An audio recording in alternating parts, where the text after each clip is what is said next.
오늘 우리에게 하나님이 주신 말씀은 시편 124편 1절에서 8절까지 말씀입니다. 시편 124편 1절에서 8절까지 말씀입니다. 구약 성경 898쪽에 기록이 되어 있습니다.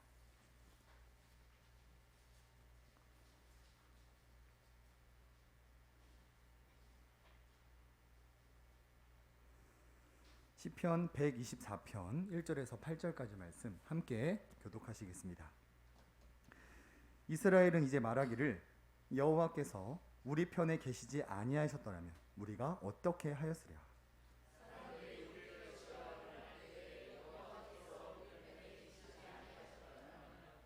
그때 그들의 노여움이 우리에게 맹렬하여 우리를 산채로 삼켰을 것이며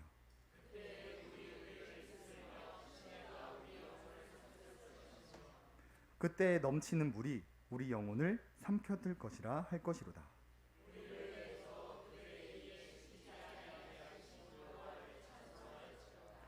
우리의 영혼이 사냥꾼의 올무에서 벗어난 새같이 되었나니 올무가 끊어짐으로 우리가 벗어났도다. 우리의 도움은 천지를 지으신 여호와의 이름에 있도다. 아멘. 제가 저번 주에 온라인으로 이단 세미나를 참석했었는데요. 오늘날 이단이 확산되는 이유를 다음과 같이 소개해 주었습니다. 화면을 보시면 오늘날 기독교인들이 이단에 빠지는 이유는 교회가 복음을 전하지 않기 때문이고 또한 교리를 가르치지 않기 때문이라고 합니다. 교회가 복음을 전하지 않고 교리를 가르치지 않다 보니까 성도님들이 구원의 확신을 가지지 못하게 되고 그러다 보니까 성경을 가르쳐준다는 미혹에 속아 이런 신천지 같은 이단에 빠지게 되는 것이지요. 우리가 지금 수요 기도회 때 이 웨스트민스터 신앙고백서를 살펴보는 이유도 이와 같습니다. 오직 복음만을 전하기 위해서, 교리를 가르치기 위해서, 그로 인해 우리 성도님들이 구원의 확신을 갖고 그로부터 우리의 소망교회를 이단으로부터 보호해낼 수 있는 교회로 성장하기 위해 우리가 신앙고백서를 살펴보고 있는 것이죠. 그래서 말씀을 살펴보기 전에 신천지 간증 하나를 통해 우리가 지금까지 살펴보았던 신앙고백을 점검해 보았으면 좋겠습니다. 신천지 간증을 제가 하나 가지고 왔는데요. 제가 읽겠습니다. 제가 알고 있었던 한국 기독교 교리는 내가 하나님을 믿기만 하면 우리가 어떻게 살아도 구원받을 수 있다는 것이었습니다. 이에 대해 신천지 교회는 믿기만 하면 구원이 아니라 하나님의 뜻대로 해야만 구원받을 수 있다고 말했습니다. 자, 신앙고백서를 반년 넘게 살펴보고 있는 우리는 이제 이러한 간증을 보면 우리는 무엇이 잘못되었는지를 쉽게 분별할 수 있어야 합니다. 자, 첫 번째 오류가 무엇입니까? 내가 하나님을 믿는 것이 아니라 예정된 자들이 믿음을 선물로 받아 믿게 되는 것이죠. 하나님을 떠난 죄인은 스스로 하나님을 찾을 능력이 없습니다. 성경 어디를 찾아보아도 교회사 전체를 뒤져보아도 죄인이 먼저 하나님 앞에 나아가 구원받은 기록은 어디에도 없습니다. 오직 하나님께서 예정된 자들을 친히 찾아가시고 부르시고 믿음을 선물로 주셔서 우리가 그 은혜로 말미암아 구원을 받게 되는 것이죠. 두 번째로 우리가 무엇입니까? 기독교 교리는 어떻게 살아도 구원받는다고 말하지 않습니다. 오히려 믿는 자는 성령님이 내주하게 되면서 성화의 삶을 살아가게 되죠. 성령님께서 주권적으로 우리를 성화시키므로 말미암아 우리는 점점 세상과 구별되고 그리스도를 닮아가고 하나님 사랑, 이웃 사랑을 하기 위해 애쓰며 살아가는 존재로 바뀌게 됩니다. 또한 세 번째 오류가 무엇입니까? 하나님의 뜻대로 해야 구원받는 것이 아니라 우리는 오직 믿음으로 구원을 받습니다. 우리가 말씀을 삶으로 살아내는 것 정말 중요하지만 그것을 통해 구원받는 것은 아닙니다. 하나님께서 우리를 예정하시고 정하신 때에 부르시고 믿음을 주셔서 우리가 그 믿음을 고백할 때 구원을 받게 되는 것이지요. 바로 이것이 구원의 핵심입니다. 그래서 저번 주 할렐루야 찬양대가 이런 찬양을 고백했었죠. 가사를 읽어드리면 주의 자녀로 살아가는 우리 때론 옳은 길로 걸어가지 못하지만 지치고 넘어져도 다시 일어설 수 있네. 주님 내 손을 잡고 계시네. 우리가 구원의 확신을 갖기 위해서는 맨날 넘어지는 나의 행위를 바라보는 것이 아니라 내 손을 잡고 계신 주님, 나를 예정하시고 나를 부르시고 나를 견인해 가시는 그 하나님을 바라볼 때만 우리는 오직 구원의 확신을 가질 수 있고, 이 신앙 고백을 올바르게 알아야 이단으로부터 우리 예수만교회를 보호해 나갈 수 있습니다. 사랑하는 우리 성도님들은 나의 공로, 행위를 바라보는 것이 아니라 우리를 구원하시는 삼위 하나님만을 바라보면서 구원의 확신을 갖고 이 신앙 고백 위에서 이단으로부터 우리 예수만교회를 계속해서 보호해 나가는 우리가 되었으면 좋겠습니다. 자, 그리고 오늘은 이 두려움에 대한 문제를 다루어 보고자 합니다. 이단들은 행위 구원을 주장하기 때문에 언제 구원에서 탈락될지 모르는 그 두려움을 안고 있습니다. 자, 그런데 놀랍게도 우리 성도님들 중에 몇 분이 저에게 가끔 연락을 하시면서 구원의 탈락에 대해서 저에게 질문을 자주 하십니다. 그래서 오늘 이 시간 웨스트민스터 신앙고백서 제20장 그리스도인의 자유와 양심의 자유라는 파트를 함께 살펴보면서 우리가 무엇으로부터 자유해졌는지, 이 자유함을 어떻게 얻게 되었는지를 살펴보면서 혹시 우리 성도님들 중에서도 죽음에 대한 두려움, 심판에 대한 두려움이 1%라도 있었다면 모든 두려움을 내려놓고 우리가 이미 얻은 그 천국 영생을 소망하며 살아가는 우리가 되었으면 좋겠습니다. 먼저 본문 1절에서 5절을 제가 읽겠습니다. 이스라엘은 이제 말하기를 여호와께서 우리 편에 계시지 아니하셨더라면 우리가 어떻게 하였으랴. 사람들이 우리를 치러 일어날 때 여호와께서 우리 편에 계시지 아니하셨더라면 그때 그들의 노여움이 우리에게 맹렬하여 우리를 산채로 삼켰을 것이며 그때의 물이 우리를 휩쓸며 시내가 우리 영혼을 삼켰을 것이며 그때에 넘치는 물이 우리 영혼을 삼켰을 것이라 할 것이로다. 지금 이스라엘 백성들의 모습을 보면 이 대적에 대한 굉장한 두려움을 가지고 있었다라는 것을 알 수 있습니다. 이스라엘 백성들이 두려워했던 대적이 어떤 사람이었냐면 이 죽음의 신이라고 불리는 모트라는 신이었습니다. 이 모트라는 죽음의 신 앞에서 백성들은 두려움을 느끼고 있었는데요. 우리 사진을 한번 보시면 이스라엘 백성들이 거주하였던 이 가나안 땅에는 이 모트라는 죽음의 신이 존재하고 있었습니다. 신화의 내용을 찾아보면 이 모트라는 신의 윗입술은 하늘에 걸쳐 있고 아랫입술은 땅에 걸쳐 있어서 자기 앞에 있는 모든 것들을 삼키는 신이다라고 신화는 말을 하고 있습니다. 자, 그리고 모트가 얼마나 강력한 신이었냐면 우리 성도님들 바알이라는 우상을 다 아시지요? 이스라엘을 괴롭혔던 그 바알 신을 모트가 잡아먹었다라고 고백할 만큼 굉장히 이 당시에 아주 강력한 신이었다라는 것을 알 수 있습니다. 지금 이스라엘 백성들은 이 모트라는 죽음의 신 앞에서 자신들이 삼켜지지 않을까, 물이 범람하여서 모든 것을 휩쓸듯이 자신들의 영혼이 휩쓸려 가지 않을까 두려움에 떨고 있었습니다. 자, 그런데 이런 죽음의 두려움 앞에서 다윗은 이렇게 고백을 합니다. 6, 7절 말씀을 보시면 우리를 내주어 그들의 이에 씹히지 아니하게 하신 여호와를 찬송할지로다. 우리의 영혼이 사냥꾼의 올무에서 벗어난 새같이 되었나니 올무가 끊어짐으로 우리가 벗어났도다. 다윗은 지금 이 죽음의 신 앞에서, 죽음의 두려움 앞에서 오히려 우리를 구원하신 하나님을 바라보고 사냥꾼의 올무에서 이미 벗어나게 하신 하나님을 찬송하고 있습니다. 우리의 믿음도 이와 같아야 됩니다. 우리는 어떤 상황과 환경, 죽음에 대해서 두려움을 갖는 존재가 아니라 우리가 구원의 확신을 갖기 위해서는 우리를 구원하신 그 하나님을 바라보며 나아갈 때 올바른 신앙과 올바른 믿음과 구원의 확신을 가질 수 있게 된다라는 것이죠. 이것을 신앙고백서에서는 이렇게 정리해주고 있습니다. 웨스트민스터 신앙고백서 제20장 그리스도인의 자유와 양심 파트를 보시면 그리스도께서 복음의 제도 아래서 신자들을 위하여 값주고 사신 자유는 다음과 같은 해방과 특권으로 성립된다라고 말합니다. 우리가 저번 주 공예배 때 속량에 대해서 살펴보았죠. 기억나시나요? 속량의 의미가 무엇이었습니까? 값을 지불하고 노예를 사서 자유를 준다라는 의미였습니다. 예수님께서 이 땅에 오신 이유는 이 땅에 오셔서 피를 흘리심으로 말미암아 그 피값으로 우리를 사신 후에 우리에게 자유를 주기 위해 오셨습니다. 다윗은 이 사실을 알았기 때문에 죽음에 대한 두려움 떠는 것이 아니라 이미 자유를 주신 하나님, 이미 영생을 주신 하나님을 바라보면서 오히려 죽음 앞에서 하나님을 찬양할 수 있었던 것이죠.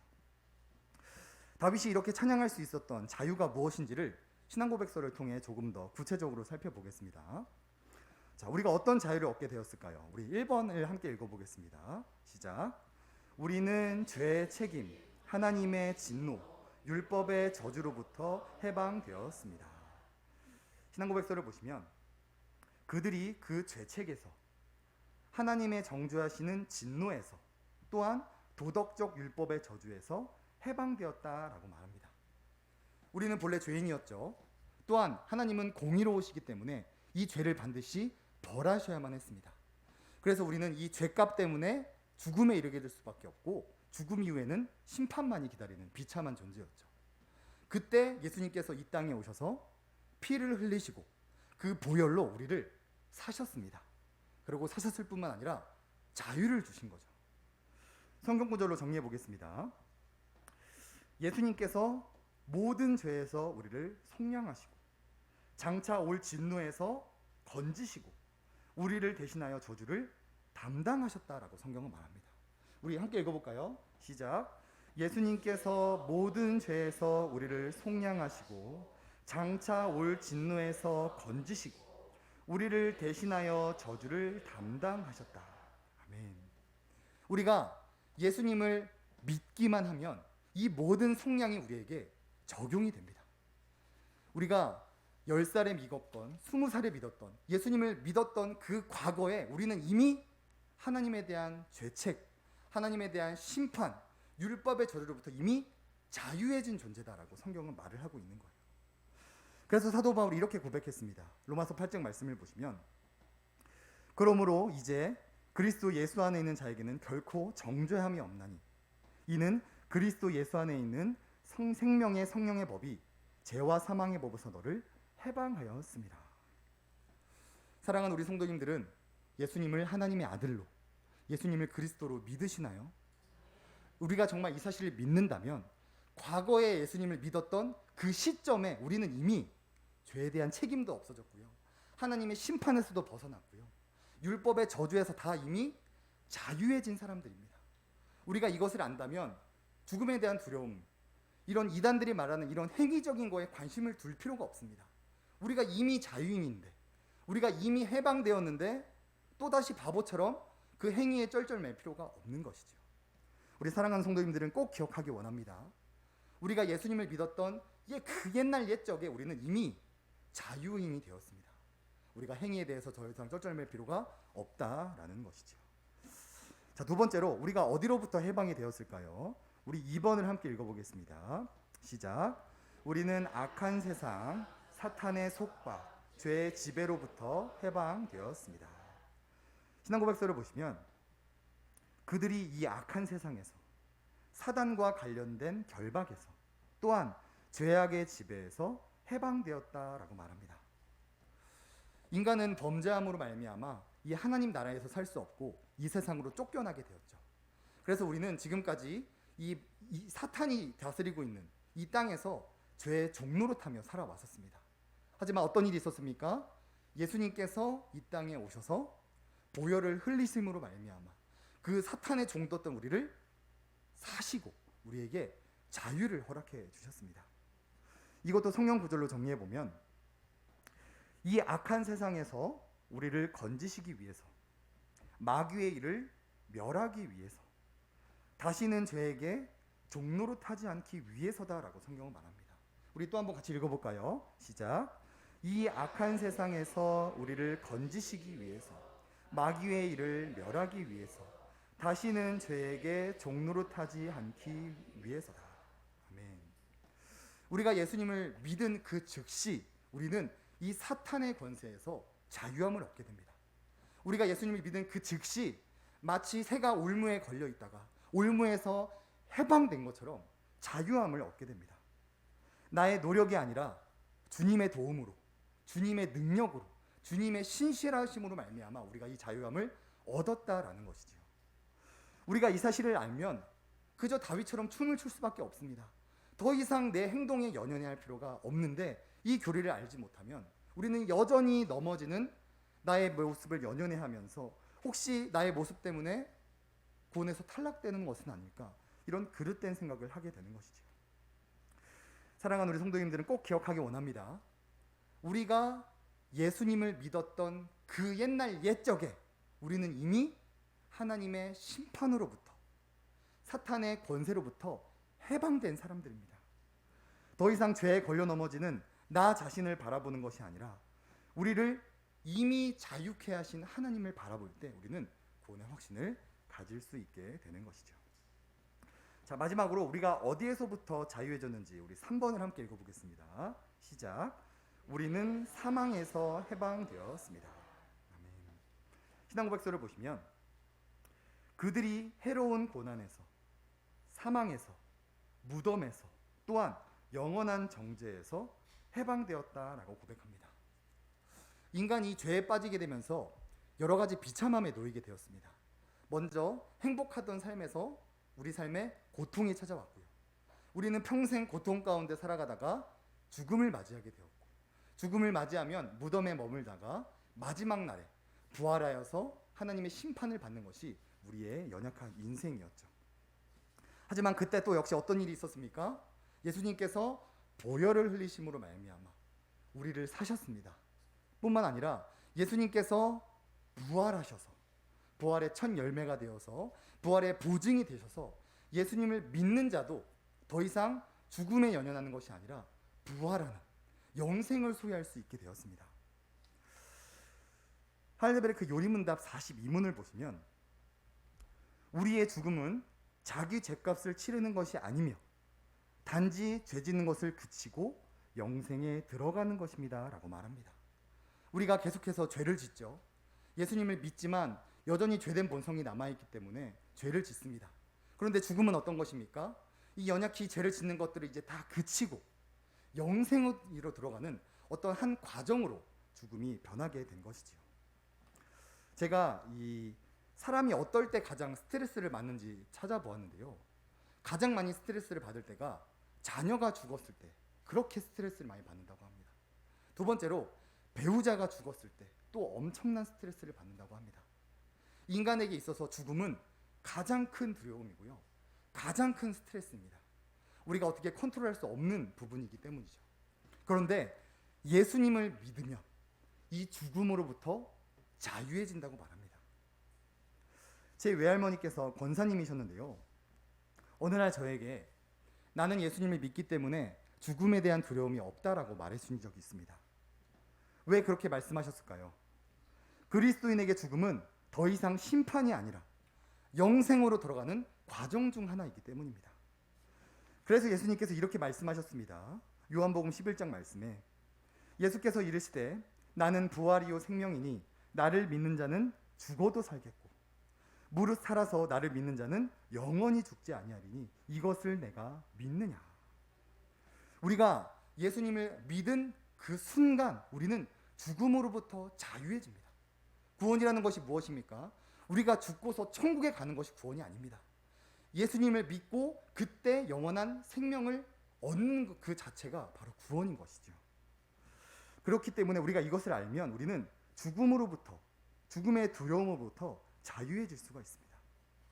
한번 정리를 해보면 우리가 예수님을 믿는 바로 그 순간 우리는 죄의 책임, 하나님의 진노, 율법의 저주, 악한 세상, 사탄의 속박, 죄의 지배, 그리고 사망으로부터 자유함을 얻게 됩니다.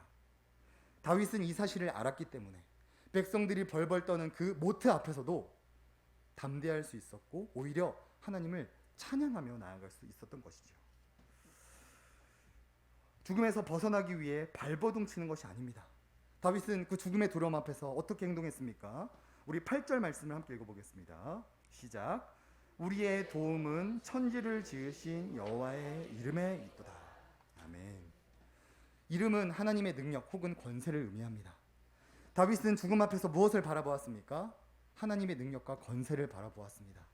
예정하시고 그 언약을 신실하게 지키시고 죄인을 주권적으로 구원해 가시는 그 하나님을 바라보았습니다. 그렇기 때문에 다윗은 그 죽음 앞에서도 담대할 수 있었던 것이죠. 이것이 성경에서 말하는 구원론입니다. 이것이 다윗이 고백한 신앙 고백입니다.